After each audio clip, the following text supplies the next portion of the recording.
Time now for the closing countdown. Let's trade the close with Herb Morgan, Chief Investment Officer at Efficient Market Advisors. Herb, what are you watching going into this close? Well, like everybody, we're watching to see the volume into the close, but right now we're focused, like a lot of people, on this yield curve inversion. And yes, 4 inversions in the last 40 years have preceded recessions, but we really think that this one is incredibly different. I mean, back in '78, you had high inflation, Fed hiking rates, they continued hiking rates. In '88, high inflation, Fed hiking, continued hiking. In 2000, you had an asset bubble that they were worried could lead to inflation, obviously in stocks, 27 times earnings. And then in 2005-06, you had the real estate bubble. This time we don't have that.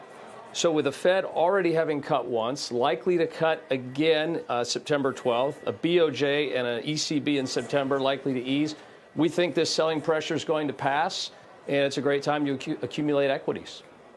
Okay, you just laid out how it's different than times previous.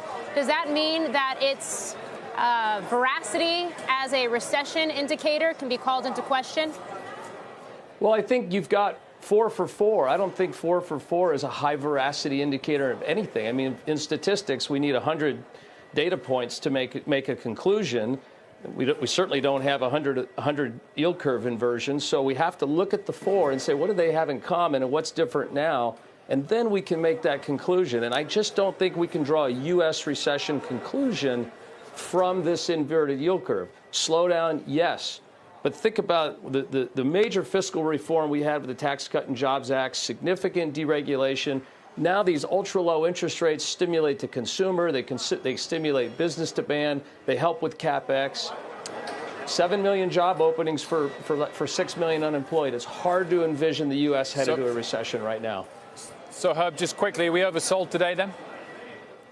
Yeah, I think we're close to oversold. Look, we had a higher high in the last high. We had a higher low in the last low, early August.